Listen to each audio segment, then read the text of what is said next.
What's going on, guys? Gemmy God here, and today I'm going to be showing you the Gemmy Airblown Inflatable Christmas Dogs. This is a second one I got off eBay that was brand new in the box, according to the seller, and yeah, he was true to his word. I got this brand new in the box, because if you saw in my last video of the other one I had, the second one I had, it was actually worn out. And back in that time period, according to Holiday Master, the best way to store out worn out Airblown inflatables is to spray Flexio Clear on them. That apparently is not the case. It's polyurethane.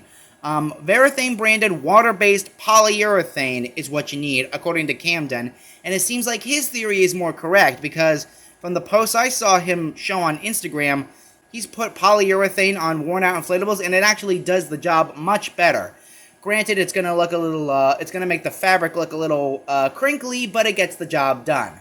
So here's a brand new box one. I paid nearly $200 for this guy.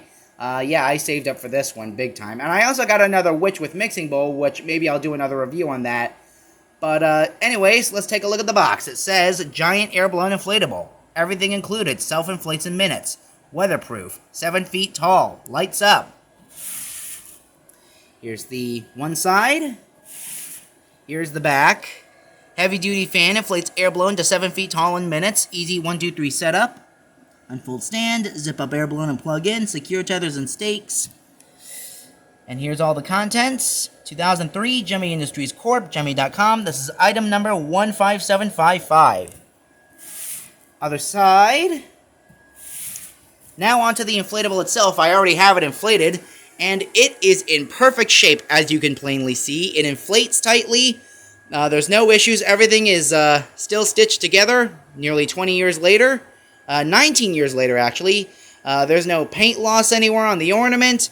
All the lights still work, although I do have a feeling they're probably going to need to be replaced soon, since this is an old inflatable.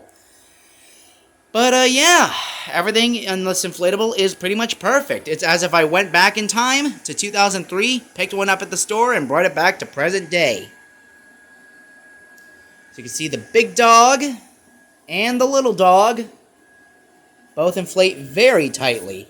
What I did with my previous one was I actually modified mine by putting a cheap fan in the little dog and made it inflate that way. Because an odd factor with this inflatable is that if this little dog gets tied up, if that connection point that brings air to both dogs gets tied up, he'll get more air if he's worn out.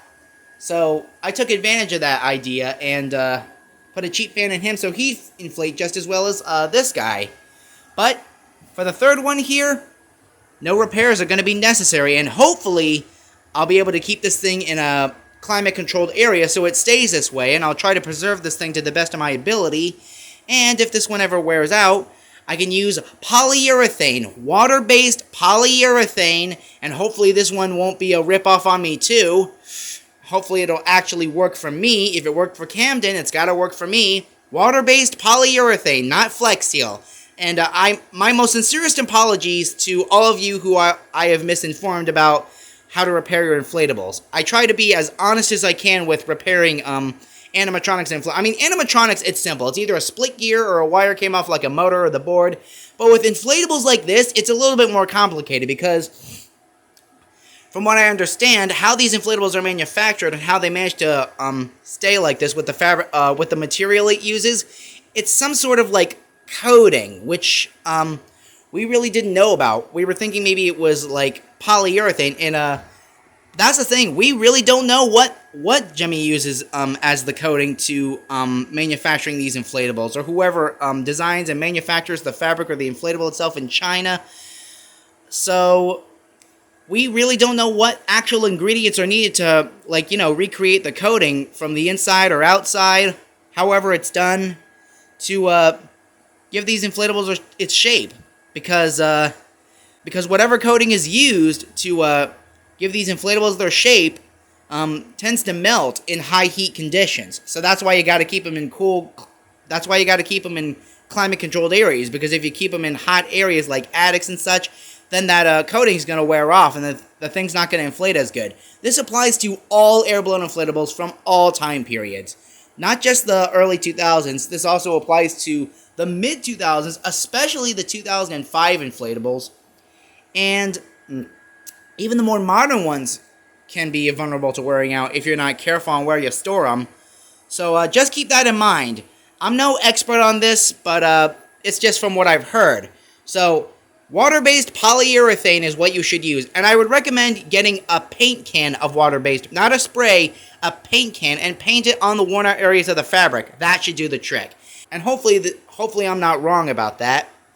But yeah, with all that aside, I'm very happy to have a brand new in-box Airblown inflatable from 2003, one of my all-time favorites. Even if I've never owned one in my childhood, I did see one in my neighbor's yard throughout my childhood, so that's why I qualify this as a childhood classic to me specifically. And you bet your ass I'm going to take care of this thing like a baby and hope it never gets worn out, heat damage, what have you. And even if it does, it's not going to be that big of an issue because I can always just coat it with water-based polyurethane. So take what I say with a grain of salt and, yeah. So make of that what you will. But anyways, hope you enjoyed this video, and thanks for watching.